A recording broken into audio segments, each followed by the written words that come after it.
what we got, so I like it. But I'm happy to see everyone's faces anyway. I also would like to thank our panel for taking the time out of their day.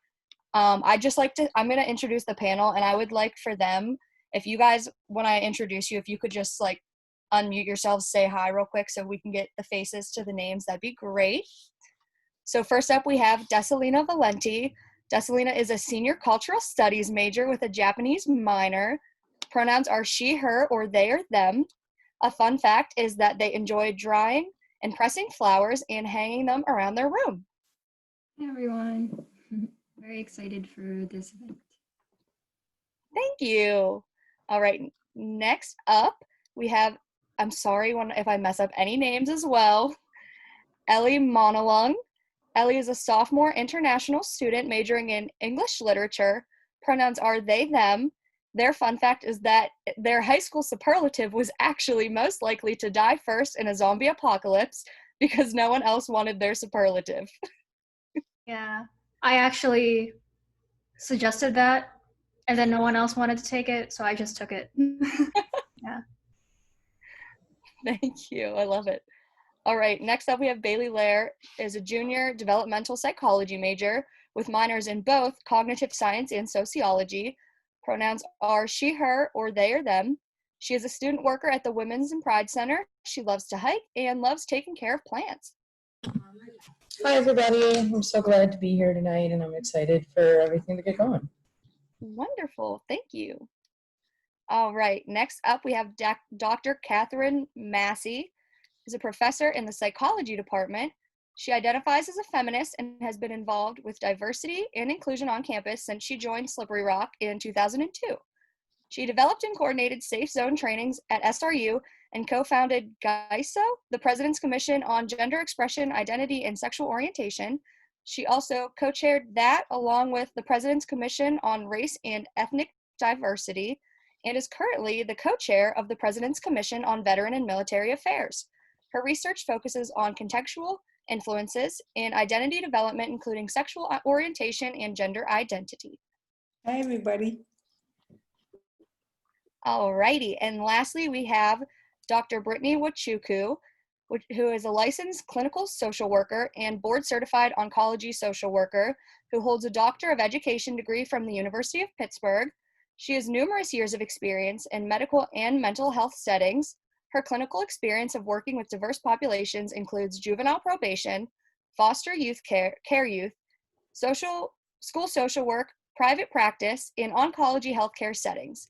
In addition, she has provided clinical and administrative supervision to social work students, interns, and professionals, while facilitating a wide range of cancer support groups, educational lectures, and professional development to staff on best practices for diverse and underserved cancer populations. Dr.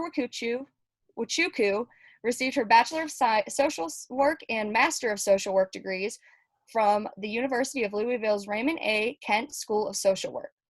As a woman of color, she values the importance of engaging and creating opportunity to discuss what is and what is not happening in healthcare settings for minoritized populations. Her dissertation research explored the understanding of diversity for healthcare professionals, including how they understand race and gender diversity when caring for women of color. Her findings allowed her to understand that the foundation of person-centered care is trust and respect for self-awareness, while also being aware of the need to broker this trust among women of color due to the historical context of gender and racial inequalities. She plans to utilize her platform as a United States Women Ambassador to continue fighting for equality and justice related to women's health.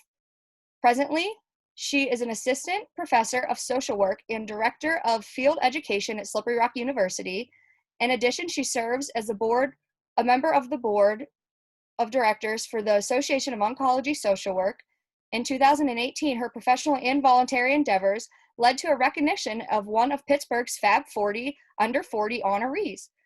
She emphasizes the notion of self-care and taking a proactive role to maintaining a good quality of life. And in her free time, she enjoys trying new cuisine, spending time with friends and family, traveling, listening to music, and laughing uncontrollably. All right, that's our panel. Again, I want to thank you all for being here today. Before we get started, does anyone have any questions right now? Let me pull up that chat.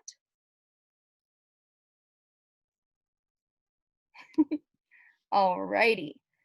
I have a few questions from the Instagram poll and everything to get us started, but if anyone has any questions throughout this, please feel free to throw them in the chat and we will get them answered for you, okay? So, and for the panel, whoever just wants to jump in and we can build off each other, whatever works for you guys. So to start off with, what does femininity mean to you? I can go first with that one. Excuse me.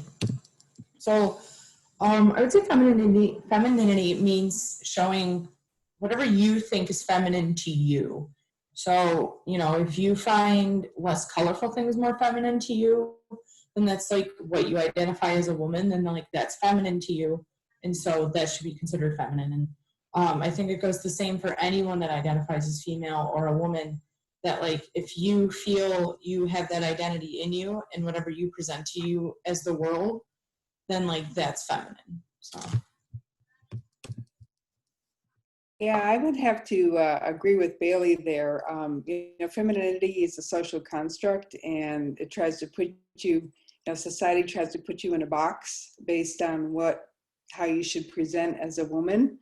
I think of femininity more in what it is not. For instance, it's not about wearing makeup or wearing dresses or being passive or nurturing. For me, it's about feeling good in my own skin. So if I feel like wearing makeup, I wear it. If I don't, I don't. So it doesn't really, matter to me what society thinks in terms of what is expected. I hate dresses. I never wear them. So, no one's ever seen me in a dress, really. Very few people have. And so it's more about what I embrace and what I feel comfortable with. Being authentic actually is what I think being feminine is, being authentic to yourself. I would add to that and just say, the right to take up space.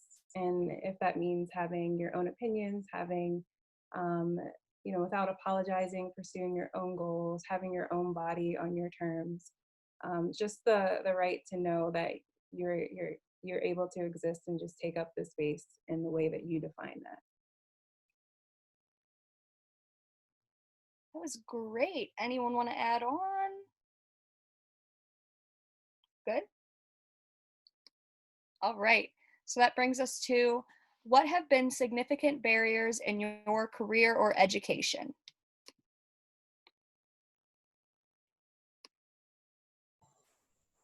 I would say for 3+ years now, I've been working in construction. And I've been working like not in the office of construction, I've been working like in the field of construction. And so a lot of the times, I would say 98% of the people I come in contact with tend to be men. And it becomes really difficult to really portray yourself as a woman in a world that's considered for a man, because you gotta have this hard place of finding where you belong in that workspace. And I think what's really important is remembering that like you're meant to be there. And I know for me, it was a lot of commentary. It was a lot of, are you sure you can lift that? Even though I've been doing it for 3 years, are you sure you know how to fix that? Even though I've been doing it for 3 years. And so it was always a lot of undermining of my ability, and it made it really hard to even enjoy my job. And I would say like that was definitely my biggest barrier, is being able to functionally go to work and do my job correctly without someone consistently telling me that I can't.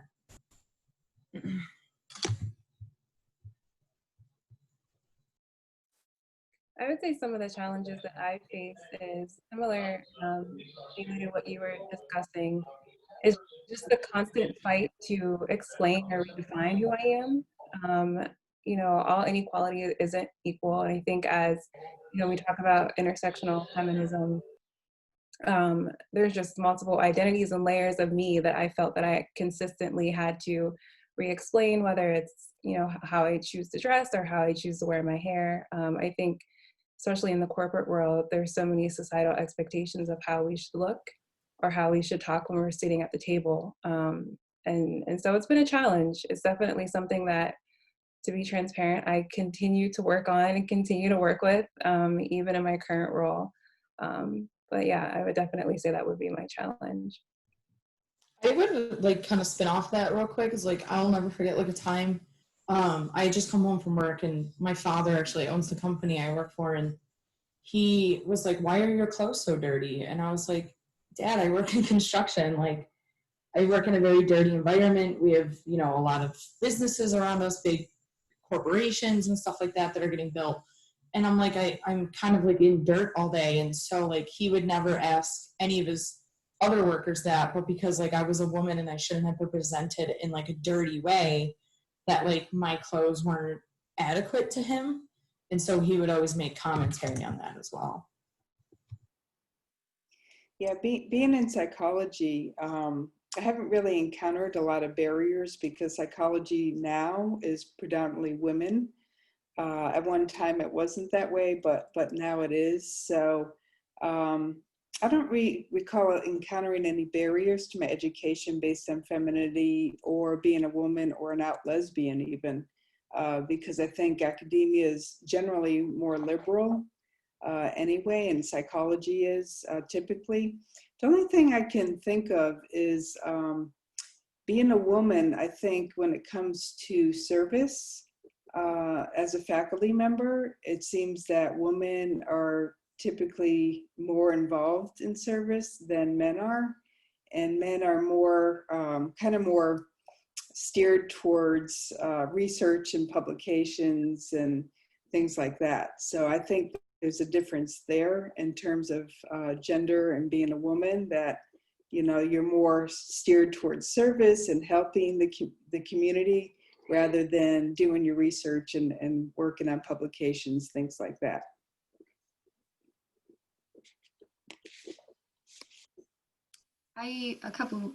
Last year I used to work at a restaurant for 3 years, and like what Dr. Massey was saying, like women are usually the servers or the hostesses, and then the men are usually back in the kitchen, but I worked back in the kitchen too.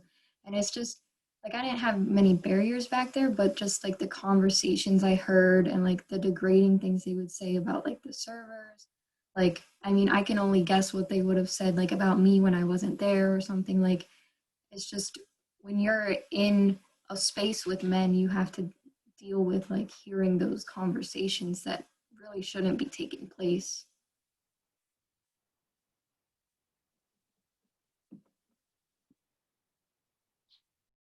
Yeah, I just wanted to say that like I work at a library. I work at the Slippery Rock Community Library, and I feel that like the barriers that I face are like largely intersectional, because like how I'm perceived is like how people perceive my race and how people perceive my gender.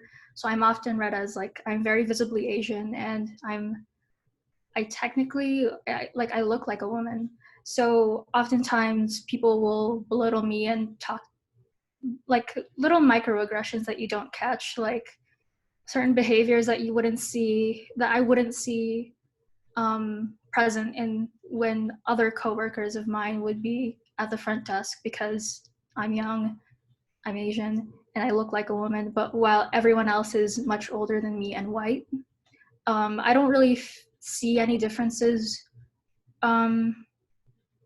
with men, because like not many men work there unless it's for a type of community service or reaching hours for like a career thing in high school. But yeah, like I think the one time I first met one of my coworkers, my boss said, "Here's Ellie, they're an international student." And then they said like, "Oh, how are you finding it here in America?" Like I'm a child. So it's very like there are lots of identities that intersect when I think about like barriers and discrimination that I face academically, places I work, or just in general social interactions. Thank you. This is great discussion. I love it. Anyone else want to build off that? I think we had some good discussion with that. Again, if anyone has any questions or anyone wants to further ask anything about any topics, please put it in the chat, and we could get that asked for you. So next question, how does society's expectations of femininity and womanhood affect your presentation, action, sexuality, anything like that? So I found this one of the most interesting questions because like I had so much that I could have put in here, but I would say that when I was younger, like I even always was a tomboy. Even now I dress in more masculine clothing.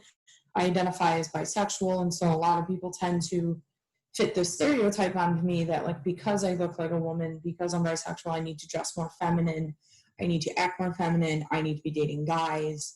And it's really interesting to me that like no one is like, oh, well just, you know, dress how you want. And I'd always dress a lot. I'd always dress in men's clothes. I'd always wear men's jewelry, and I'd always get these microaggressions and these comments and these little subtle like digs at me that like I should be dressing more like a girl, I should be dressing more like a woman, I should be acting more like a woman, I should add more color.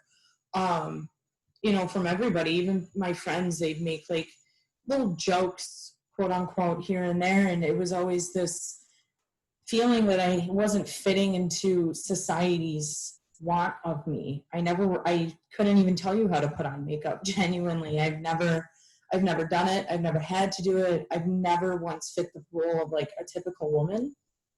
And so I can't really say I've like terribly felt a barrier with it, but being from the outside perspective that I don't dress like a woman, it's really easy to see how society puts people in these labels and forces you to follow that stigma because it fits their schemas and it just makes sense to them, because when they see something that's outside of it, it gets really confusing and you get this kind of strange feeling and you're like, well, I shouldn't be feeling this way. They shouldn't look like that. But I feel like if we normalized it, you know, there wouldn't be this odd feeling of seeing a, you know, quote unquote, someone who may identify as a woman, but looks like a guy to you, you know, dressing as a woman. And that could really confuse somebody who is, especially from a small town like Slippery Rock. And I think society really needs a better way of appropriating all that stuff. So this way, if a woman does want to dress more masculine, it's not a hit on her femininity, it's how she's expressing it.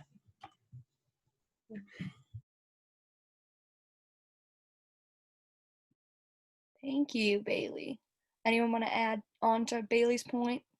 I created this question because of my experiences. Like, I, for a long time, identified as bisexual because of how basically so much of womanhood is about liking men and trying to appeal to men. So it took me a really long time to realize that I was a lesbian.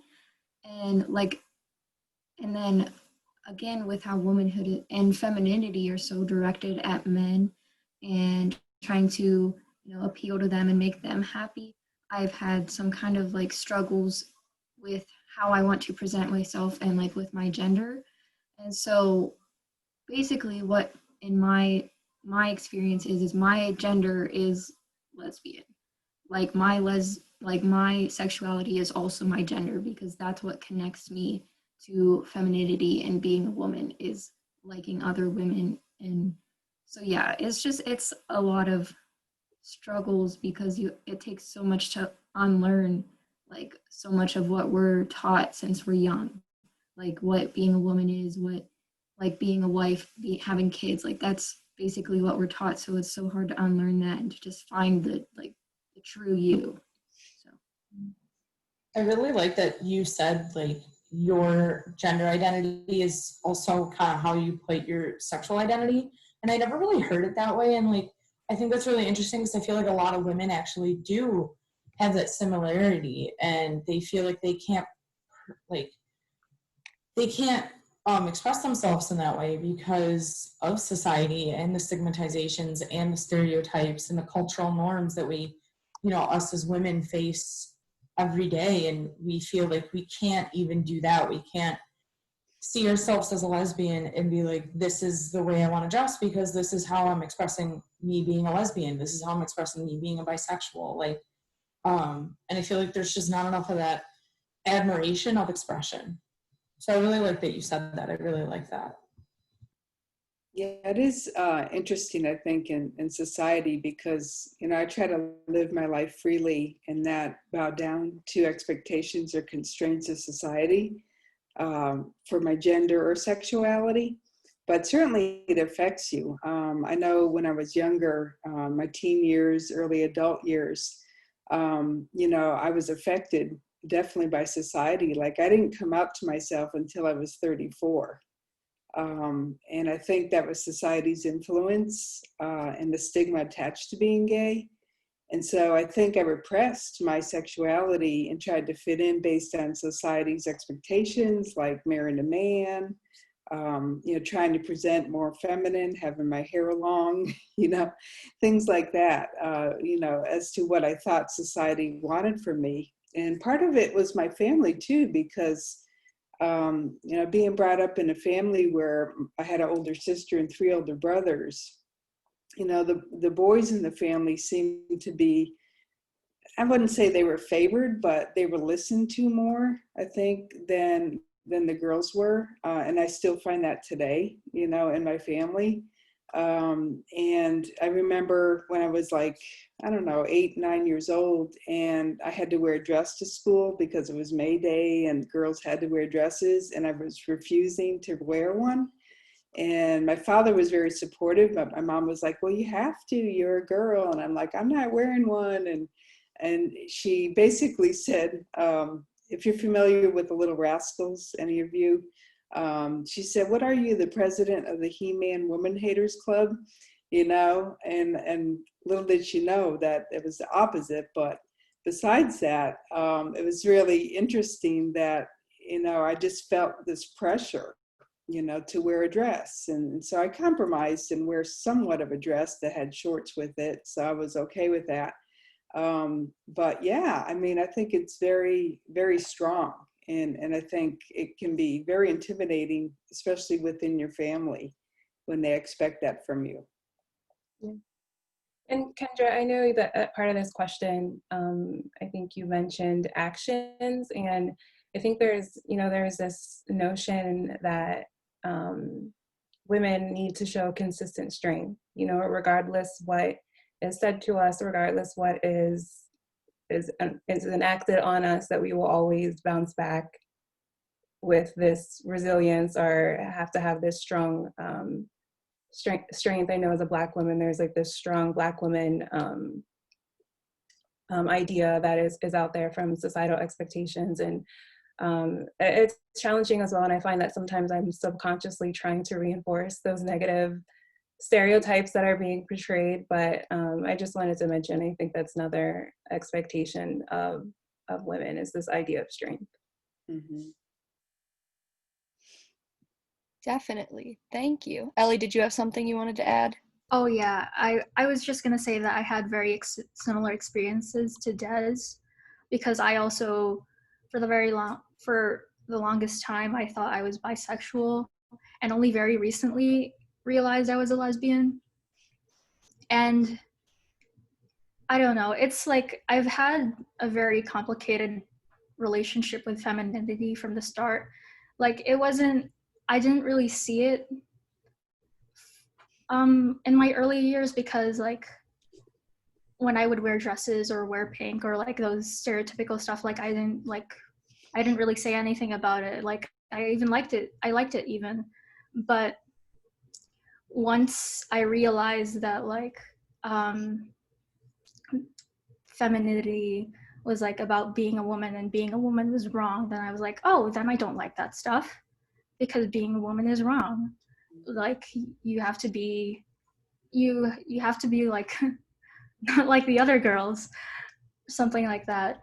And I don't even know where I was going with this, but ever since I realized I was a lesbian, like I also realized that like femininity doesn't have to be defined by performance for men. Like I can reclaim that for myself and perform it for me and the people that I want to date, or like just it's just out, like men are not involved in my gender performance or how I look or anything. Like it's just for me and other women who love women. Wonderful, thank you. Anything to add on to that? We kind of touched on that. And the next question, the next one was, what is the difference in ways you've been treated over time in terms of age or societal progression? So I think we kind of touched on that. Does anyone else have anything they wanted to add to that question? I think we touched it pretty well. Yeah, actually, I find, especially if I'm around men and we're talking about sports in particular, they may be talking about it and then I'll interject something and they kind of talk over me or ignore what I say, like I don't know anything about sports because I'm a woman, and that just irritates me because I probably know more than they do about sports, and it seems like, I don't know if it's, masculinity and feeling like they have to defend their territory, like sports is a man's territory. But I seem to get that a lot. Or even if it's around something like, plumbing or electrical or something like that, that I know a little bit about, it seems like they don't listen, they don't listen to me. And I remember a few years ago when my father was installing a garage door opener and it wasn't working. And I said, well, Dad, you have to put the safety things down at the base of the garage door so if someone walks by, they won't get hit with it. Oh, no, you don't need to do that, And I says, yeah, you do. I think that's it. And he called my brother and my brother was like, no, you don't need that. And I said, okay.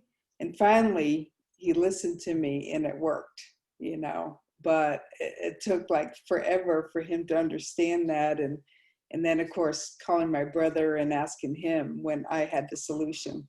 So things like that, happen in society, in your families and I think it's just, it's partly sexism, of course, and thinking that women, it's not their territory, so thereby they don't really know what they're talking about.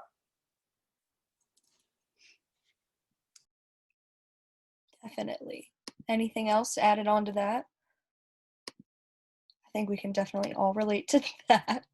Okay, and then in your relationships with men, whether platonic or romantic, is there anything you would like to point out of how they treat or treated you, and where do you believe that kind of treatment stems from?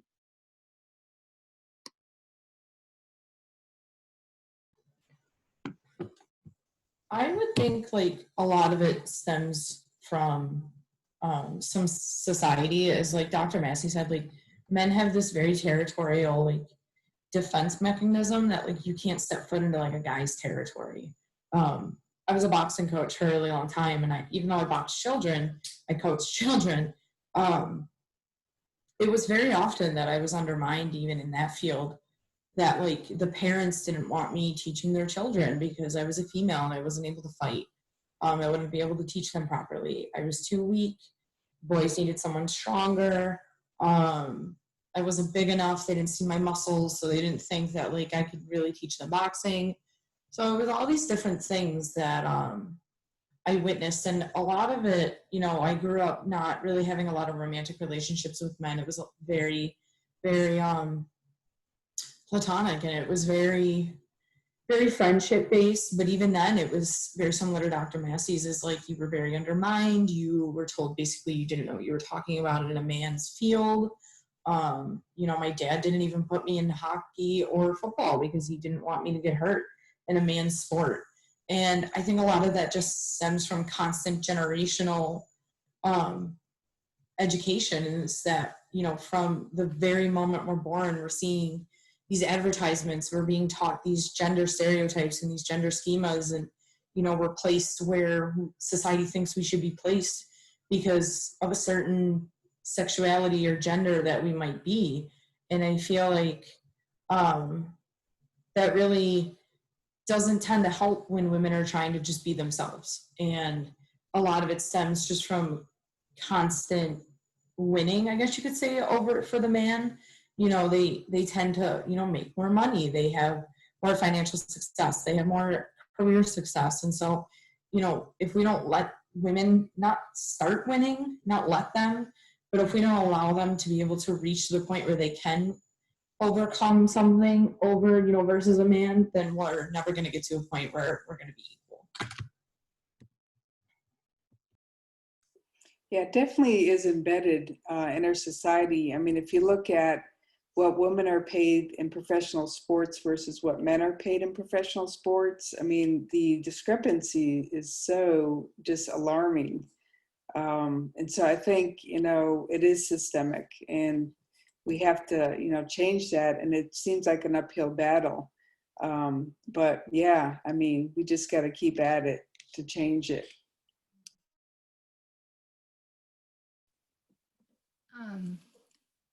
Like I've never been in a relationship with a man, but even in like as young as 5th grade, I had this boy who he asked me out and I said no, and then he repeatedly asked me out and like wouldn't take no for an answer.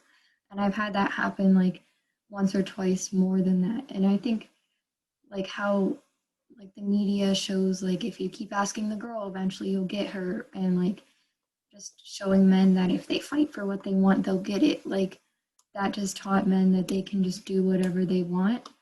And so that can lead to like dire consequences for women, like especially with how like rape culture is and all that stuff. So like I don't know, the way that men are raised and like brought up in this society just allows them to do things that aren't morally correct, that shouldn't be happening.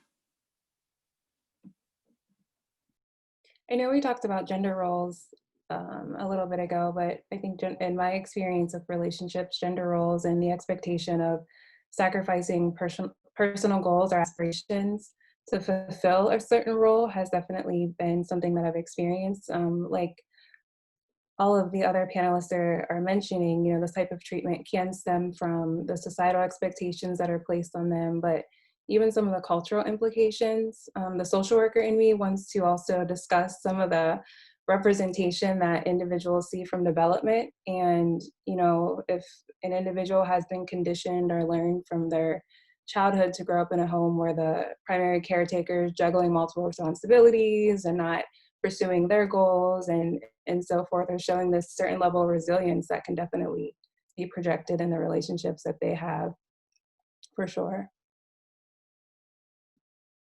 Definitely. Wonderful. I love all the discussion happening. This is great. Anyone else wanted to add to that? Good? All right, wonderful. Have there been times you felt underappreciated just by being identified as a woman? I'd say it's often that in my field of construction that I'd feel underappreciated. I mean, I'll never forget even this past summer, I've been working with some of the same people for 3 years, and the one guy asked me, it was just a cooler full of water, didn't even have ice in it. And he was like, "Are you sure you can lift that into the truck?" And I got really mad, and he was, of course, laughing at a woman getting angry because it's her time of the month. And it made me upset because I was like, even if something is lifting a cooler into a truck, which I have, so I'm constantly lifting things into my own vehicle, let alone into work vehicles, that like I can't handle something as simple as that simply because I'm a woman. You know, if I was the same age or even younger as a man, I would never have been asked that. That guy would have just kept on walking. And I really hate that there's this idea that men have to comment, that they have to get their voice heard, that they have to, and, you know, everyone should always get their voice heard, but their commentary is never, you know, it's never uplifting, and it's never, why don't you try this? Or, hey, maybe do you need help? And you know, it's because you're a woman. And a lot of the times I haven't got, not a lot of the times, but there has been a time where I haven't gotten a job, and I truly think it's because it was a female, because it was another construction job. And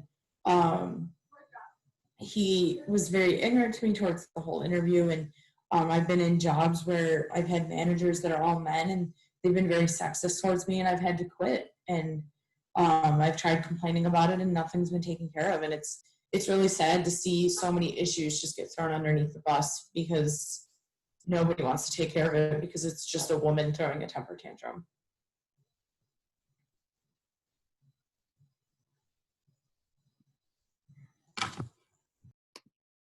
This isn't like my experience exactly, it's my mother's, but like I feel like because moms especially are so expected to like do the cleaning, the cooking, that they don't get that like appreciation that they deserve from like their husbands, their kids, like, or whoever they're with, you know, like because women are expected to do these things. So then they don't get like that thank you that they deserve. And I think that's very unfair. Like we should start thanking our moms more. That just reminded me of the story about my own mother. Because when I graduated, because I'm the youngest in the family, so when I finally graduated high school and I was at my graduation dinner, this was back in Dubai, because I lived there from 14, since the age of 14 or 13, I don't remember. But we were sitting there at dinner and she was basically like, I don't know what to do anymore because I have no one left to take care of. Like, what am I what am I as a mother? Well, these aren't her exact words. I'm just paraphrasing, but she was basically like, what am I as a mother if I can't take care of my children? And it just made me think about how like women are just so defined by their gender roles. And like if a man were to not marry a woman or just not marry anyone, no one would think about it. It's like, oh, he's going to live his own life, he's gonna seek out his aspirations or anything. But like if a woman does that, that's subversive. Like a woman has to be a wife, a woman has to be a mother, a woman has to take care of someone. And it just broke my heart to see my mother think that like just because she doesn't have anyone to take care of, it means that like she doesn't have anything to do anymore. Like there's like it's done, like she's not worth anything. So yeah, I wish we would break out of that kind of stigma. Yeah, I served 6 years in the Air Force. When I finished high school, I went into the Air Force, and yeah, the experiences there were very interesting surrounding gender. And I remember my commander where I worked, you know, asking me, you know, how I was getting along. I was, you know, at the base for like 6 months or so. And I said, oh, I'm doing great, you know. And he says, I'm surprised you're not married yet. I'm like, excuse me? And he's like, well, he says, you know, you're an attractive woman, and, you know, and it's typical in the military for women to get married pretty quickly. And I said, no, I'm not planning to. But it was really kind of startling to me that he asked me that, like, you know, as a woman, you like should be married, you know, that's the way it is in the military. Well, yeah, so, and there's other instances, you know, where that happened, and I was, you know, questioned why I wasn't married, and, you know, things of that nature.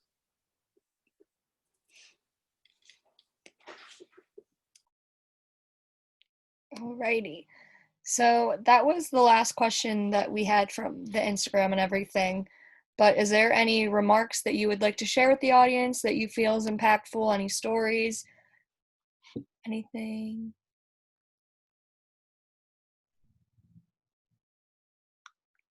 I think I just want to say, you know, even as we continue to have this conversation, you know, even within femininity and feminism, there's still populations of women who are overlooked and unheard.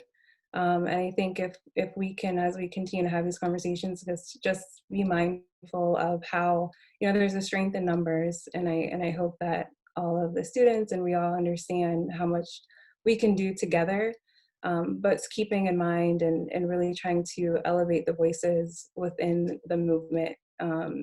Women of color, marginalized populations that continue to be overlooked in certain aspects. So that would be my only takeaway.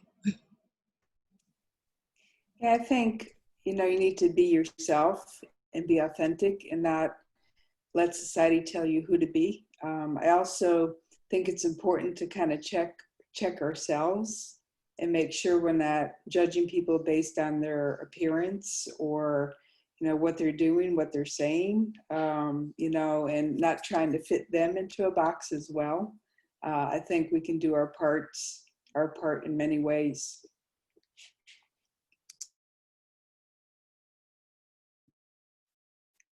Are there any more questions from the audience at all? You can put it in the chat. You can go ahead and ask right now. You can message me privately if you'd rather me ask the question.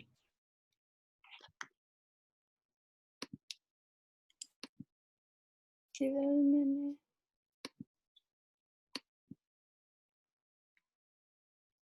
Is there anything else that you guys would like to share? I think those were good closing remarks. One more here. What would you say to encourage men to support feminism? Great question, Corinne. I think that sometimes men don't understand that, how do I phrase this, that fighting for feminism can also, you know what, I don't know how to word this. Like, fighting for feminism isn't just about women. Like, it is also about men, because it's they don't, with the patriarchy, like they do benefit from this system. I don't know what to call it, but like they do benefit from the patriarchy, but there are certain ways that they are stigmatized that doesn't let them, I guess, live life like how they want, because they do have higher suicide rates and they're less likely to seek out help from therapists or counselors. So I think that they also need to keep in mind that it's not just about women, it's about everyone.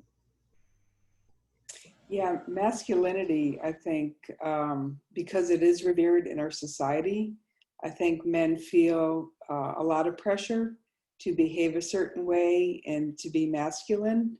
And I think I would, and I talked to my brothers about this as well, is that understanding to embrace femininity and embrace women, because you're also embracing your sister, you're embracing your spouse, you're embracing your daughters, your granddaughters, and putting it in that perspective, that by, embracing it, you're actually helping the ones that you love.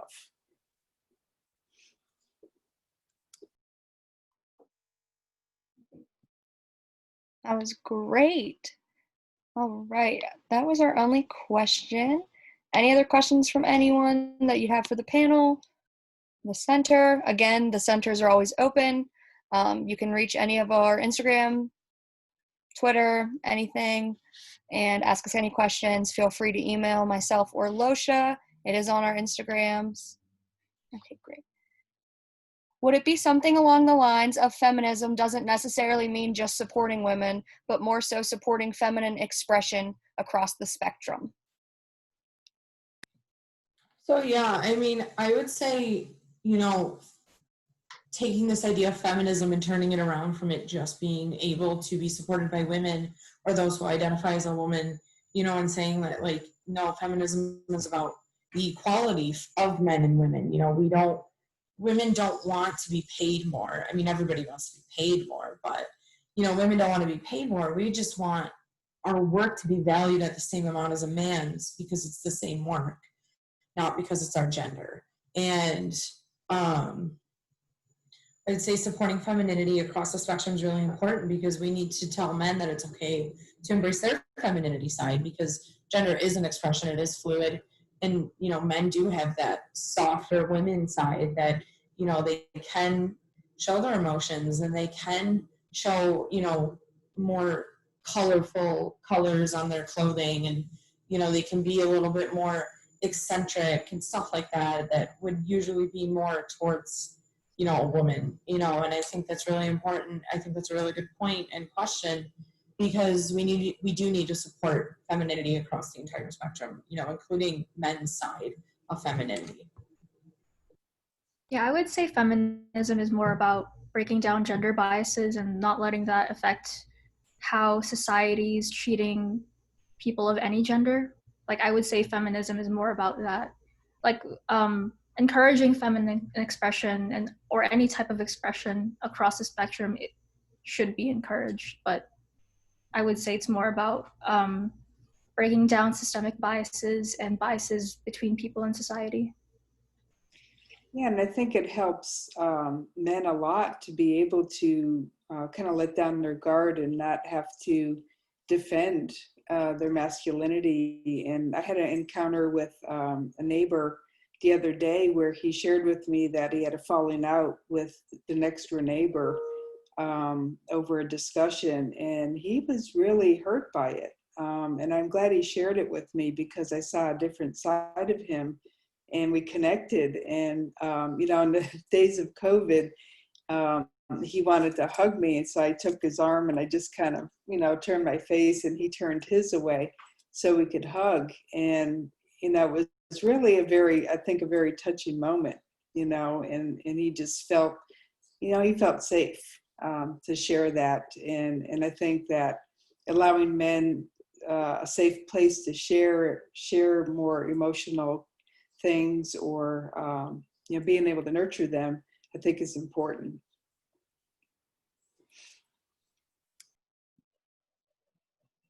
Thank you. Great question, Jack. All right. Well, that is all we have written. If there's nothing else that you guys want to say, feel free to chime in at any time. But I want to thank you guys again for being here, and I want to thank the audience for taking their time to join us and talk about femininity.